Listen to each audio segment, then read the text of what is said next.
Okay, so we will continue with this dance. There is the Dula Pratima for the second day that just passed. All of this dance up to, I believe, 48,000 steps. Especially when I'm done filming. They're all going to be assigned to, like yesterday. I'm going to do another 24 later today, after work and stuff. Brings it to a total of 72,000 steps over the past 3 days, which leaves a remaining 12,000 to go nice into, in theory, actually, we are now in the Satyuga. Happy All Saints Day.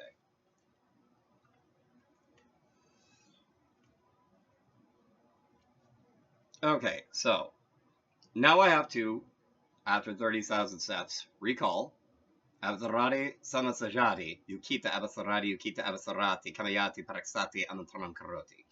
So first I need to recall something. Back during, after Cheyenne died, there is one specific time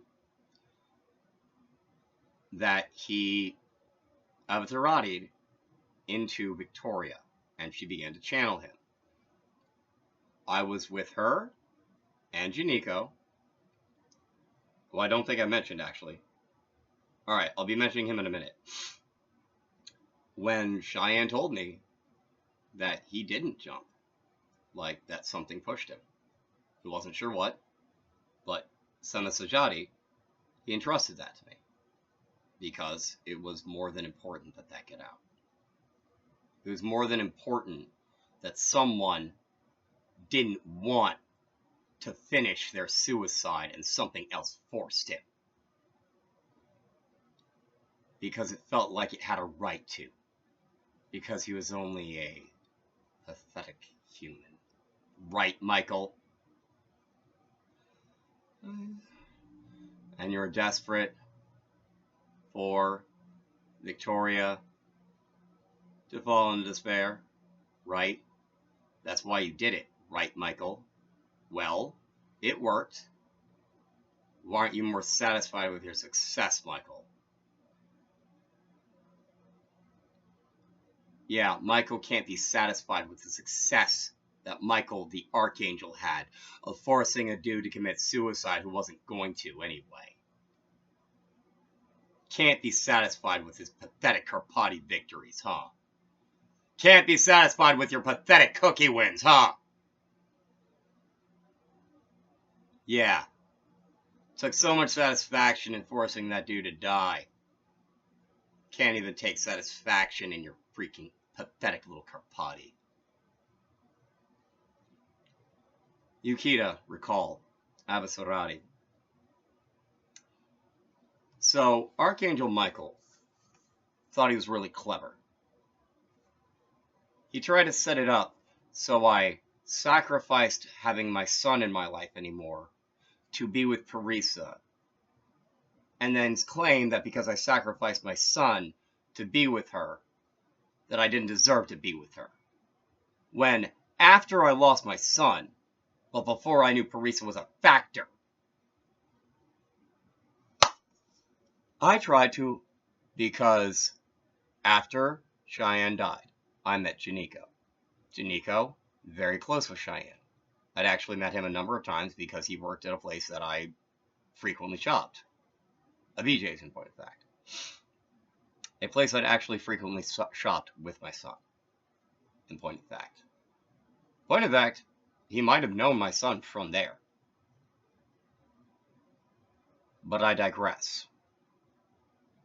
Janiko, for a long time, carried a torch for, at the time, my fiance. We weren't anything but actually polyamorous. Like, actually polyamorous. And,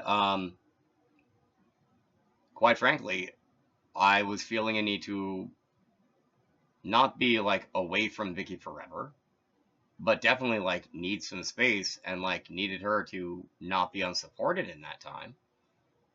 So, I honestly, tried to just, steer Janiko in Vicky's direction, try to, reassure him that it was fine, that was, my idea. more or less, like as much as it was his idea. And because I did that kind of hoping something might happen with like Vicky and Janiko, maybe seeing like, I don't even know if Parisa was even on my radar at that point.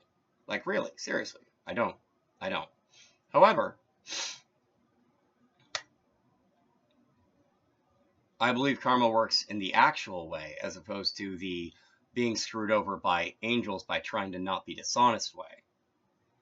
So, I was hoping that maybe me putting in good karma, good, not dishonest action with my still fiance to try to help her get into a relationship that she'd honestly herself wanted for a while,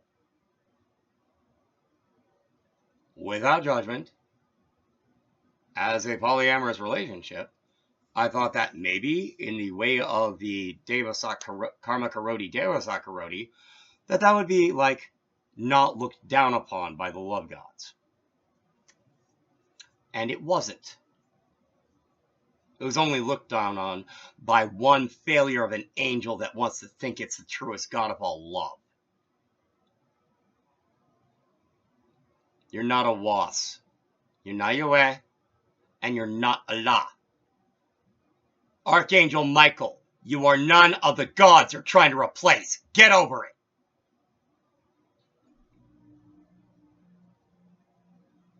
Anyway,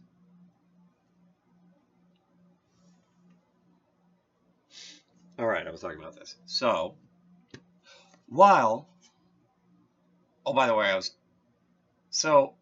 on the day that I actually met Parisa, like really met her, an interesting thing happened.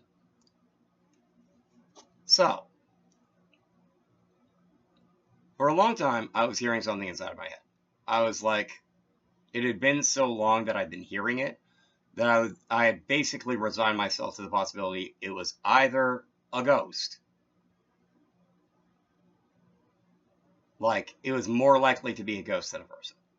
However, Vicky being a medium, I deliberately tried to, like, send out a thought along that, like, basically along Preta Colony, along, like, the ghost wave. And she didn't pick it up. So I was like, all right, maybe it's not a ghost thing. You know, for the sake of argument, because, you know, you have to actually, as a magician, practice doubt that not everything you deal with is magic.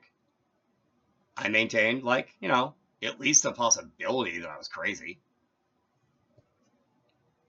Which isn't a problem under most circumstances, unless you have an idiot failure of an angel trying to take not unreasonable doubt and force the doubt to cancel reality. Because that's something that idiot angel thinks it's clever for trying to use. You're not clever for using doubt to try to negate reality. Magically. You're not clever, Michael, for trying to use magical doubt to cancel actual reality. No, you're not clever, Michael.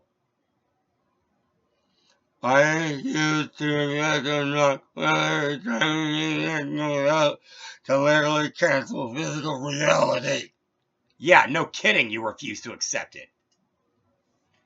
Alright, I'm going to take a break. Please feel free to comment below.